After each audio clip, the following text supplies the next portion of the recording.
سجدہ تلاوت کا طریقہ. نمبر 1 طہارت.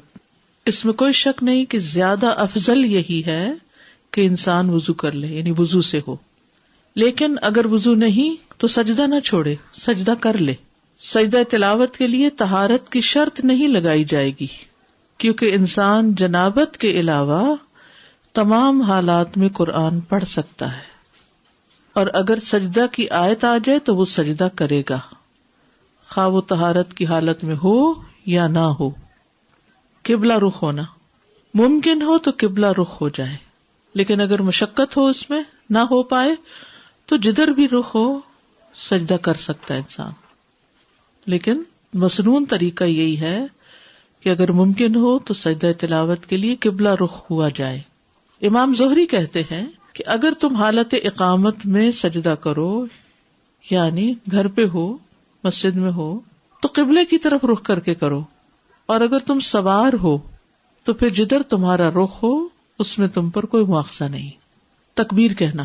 ابو قلابہ اور ابن سیرین سے مروی ہے، ان دونوں کا کہنا ہے کہ جب آدمی نماز کے علاوہ سجدہ تلاوت کرے گا تو اللہ اکبر کہے گا. ٹھیک ہے، آپ قرآن پڑھ رہے ہیں، پڑھتے پڑھتے آیت سجدہ آ گئی تو آپ کیا کریں گے؟ اللہ اکبر کہہ کے سجدے میں جائیں گے. لیکن بعد میں سلام کی ضرورت نہیں. جب سجدے سے سر اٹھائیں گے تو سلام نہیں کریں گے، اور یہ ایک ہی سجدہ ہے، دو نہیں ہے. سجدہ سہو 2 سجدے ہیں، لیکن سجدہ تلاوت ایک سجدہ ہے. سجدہ تلاوت میں سلام کرنا مشروع نہیں. ابن تیمیہ کہتے ہیں سجدہ تلاوت اور سجدہ شکر کے بارے میں کسی ایک نے بھی نبی صلی اللہ علیہ وسلم یا صحابی سے یہ نقل نہیں کیا کہ ان میں سلام بھی ہوگا، اور نہ ہی صحابہ سلام پھیرتے تھے. ٹھیک، یہ ہے نماز کے باہر سجدہ تلاوت کا طریقہ. نماز کے اندر سجدہ تلاوت کا طریقہ. تکبیر کہہ کر سجدے میں جانا. سجدہ تلاوت میں جانے اور اٹھنے کے لیے تکبیر کہنا. مثلا آپ نے سورت اذا السماء انشقت پڑھی ہے تو سجدے والی جگہ پہ پہنچ کے آپ اللہ اکبر کہہ کے سیدھے نیچے چلے جائیں گے. سجدے میں رکوع نہیں کریں گے، ڈائریکٹ سجدہ کریں گے، اور جب سجدہ کر لیں گے تو اٹھتے ہوئے پھر کیا کہیں گے؟ اللہ اکبر کہیں گے. ابن عثیمین کہتے ہیں نماز میں سجدہ تلاوت بالکل اسی طرح ہے جیسے نماز میں عام سجدہ ہوتا ہے. کیسے ہے؟ جیسے عام سجدہ ہوتا ہے نماز کا، ویسے ہی سجدہ تلاوت ہے.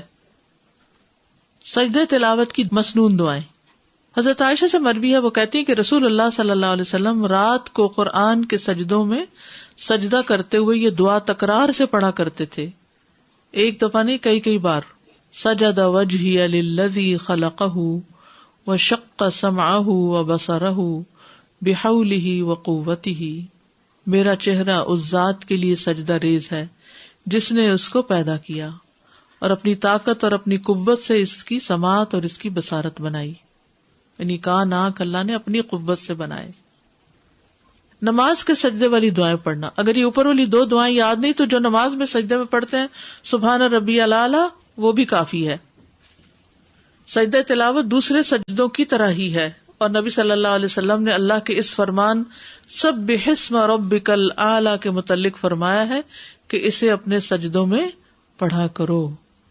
تو اس پر ہم کہتے ہیں کہ جب انسان سجدہ تلاوت کرے تو وہ کہے سبحان ربی الاعلی، سبحانک اللہم ربنا وبحمدک اللہم اغفر لی، اللہم لک سجدت وبک آمنت ولک اسلمت، سجد وجہی للذی خلقہ وصورہ وشق سمعہ وبصرہ بحولہ وقوتہ، اللہم اکتب لی بہا اجرا وحط انی بہا وزرا واجعلها لی عندک ذخرا وتقبلها منی کما تقبلتها من عبدک داود.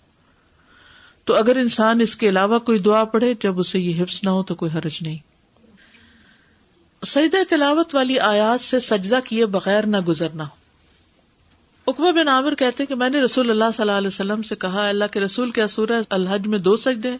آپ نے فرمایا ہاں، اور جو یہ 2 سجدے نہ کرنا چاہے وہ ان دونوں آیات کی تلاوت ہی نہ کرے. پھر یہ حدیث اس پر دلالت کرتی ہے کہ سجدہ تلاوت کے بارے میں تاکید آئی ہے، لیکن آپ کا یہ فرمان فلا یقرأہما کہ وہ ان آیات کی تلاوت نہ کرے تو ممکن ہے کہ اس کو اس بات پر معمول کیا جائے کہ انسان انہیں نماز میں نہ پڑھے تاکہ اسے سجدے کی ضرورت پیش نہ آئے. یعنی اس کا یہ مطلب نہیں کہ پورا قرآن پڑھ جائے اور ہر سجدے کی آیت کو چھوڑتا جائے، یہ نہیں ہے اس کا مقصد.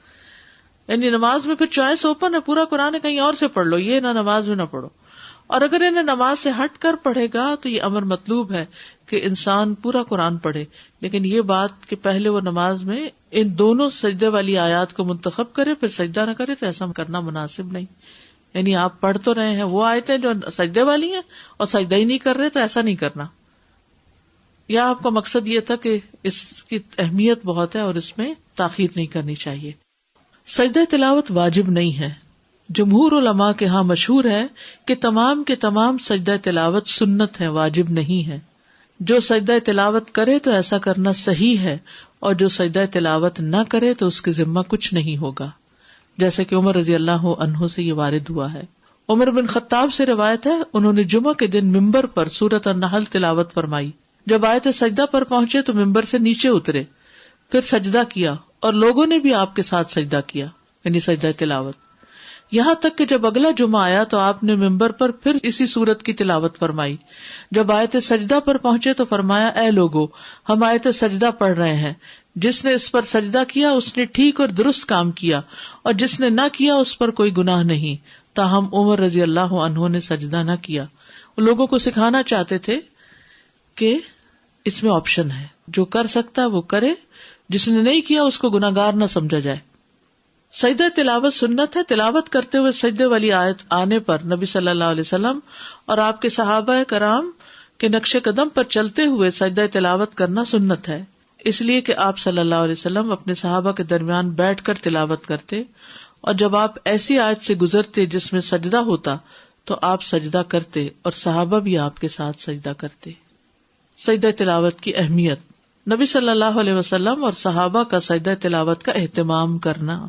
ابن عمر سے روایت ہے کہ نبی صلی اللہ علیہ وسلم قرآن کی قرات کرتے تھے، پس آپ اس سورت کی قرات کرتے جس میں سجدہ ہوتا تو آپ سجدہ کرتے اور ہم بھی آپ کے ساتھ سجدہ کرتے، حتیٰ کہ ہم میں سے بعض کو اپنی پیشانی رکھنے کے لیے بھی جگہ نہ ملتی، یعنی پورا کراؤڈ جو تھا وہ سجدے میں گر جاتا تو دوسرے کی پیٹھ پہ جیسے سجدہ ہوتا. پھر ابو رافع سے روایت انہوں نے کہا، میں نے ابو ہریرہ کے ہمراہ نماز عشاء ادا کی، انہوں نے نماز میں اذا السماء انشقت کی قرات کی تو اس میں سجدہ کیا. میں نے کہا یہ کیا ہے؟ انہوں نے فرمایا، میں نے ابو القاسم کے پیچھے سجدہ کیا صلی اللہ علیہ وسلم، اس لیے میں تو ہمیشہ اس میں سجدہ کرتا رہوں گا یہاں تک کہ آپ سے جا ملوں. سلف صالحین کا اہتمام. شعبی سے مروی ہے، انہوں نے کہا علماء سجدے کو مختصر کرنا ناپسند کرتے تھے، یعنی سجدہ تلاوت بھی پورے اذکار اور تسبیحات کے ساتھ ہونا چاہیے، یعنی ایک جھپکا سا نہیں مارنا چاہیے بلکہ پورا تسبیح پڑھ کے ختم کرنا چاہیے. اور وہ اس بات کو بھی ناپسند کرتے تھے کہ جب وہ آیت سجدہ پر پہنچے تو وہ سجدہ کیے بغیر اس پر سے گزر جائیں. سورت نجم کے سجدہ تلاوت پر سب کا سجدہ کرنا. ابن عباس سے روایت ہے کہ نبی صلی اللہ علیہ وسلم نے سورہ نجم میں سجدہ کیا اور آپ کے ہمراہ اس وقت تمام مسلمانوں، مشرکین اور جن و انس نے سجدہ کیا. ابو ہریرہ کہتے ہیں کہ نبی صلی اللہ علیہ وسلم کے پاس سورہ نجم لکھی گئی، جب سجدہ والی آیت پر پہنچے تو آپ نے سجدہ کیا اور ہم نے بھی آپ کے ساتھ سجدہ کیا، اور دوات اور قلم نے بھی سجدہ کیا، وہ بھی جھک گئے، لیکن ایک شخص نے سجدہ نہیں کیا تھا. تو وہ عبداللہ بن مسعود کہتے ہیں کہ وہ اس حال میں قتل کیا گیا کہ وہ اللہ کے ساتھ کفر کرتا رہا، یعنی کفر کی حالت میں ہی فوت ہوا. سجدہ تلاوت کرنے پر شیطان کا رونا. ابو ہریرہ سے روایت ہے، انہوں نے کہا کہ رسول اللہ صلی اللہ علیہ وسلم نے فرمایا، جب ابن آدم آیت سجدہ کی قرات کرتا ہے پھر سجدہ کرتا ہے تو شیطان روتے ہوئے وہاں سے ہٹ جاتا ہے، وہ کہتا ہے ہائے اس کی ہلاکت. اور ابو قریب کی روایت میں ہائے میری ہلاکت. ابن آدم کو سجدے کا حکم ملا تو اس نے سجدہ کیا، اس کے لیے جنت ہے، اور مجھے سجدے کا حکم ملا تو میں نے انکار کیا، بس میرے لیے آگ ہے. تو یاد رکھیے یہی چیز نماز پڑھنے والوں نہ پڑھنے والوں میں فرق کر دیتی ہے. پڑھنے والے ایک طرف ہے، نہ پڑھنے والے ایک طرف ہے. کوئی آدم کے طریقے پہ چل رہے ہیں اور کوئی شیطان کے طریقے پہ چل رہے ہیں. افضل یہی ہے، کرنا ہی چاہیے، الا ہی کہ کوئی مجبوری ہو جائے. اگر ٹیپ ریکارڈر چل رہا ہو، یعنی آڈیو چل رہی ہو کہیں، تو بس جھک جائیے، لیکن یہ کہ اگر نہ جھکے تو کوئی حرج نہیں ہے. اس میں کہتے ہیں کہ تلاوت کرنے والا جھکے تو آپ جھکے، تو اب اس میں شک ہے کہ جب وہ تلاوت کر رہا تھا وہ جھکا تھا کہ نہیں. اگر وہ جھکا تھا تو ہمیں بھی جھک جانا چاہیے.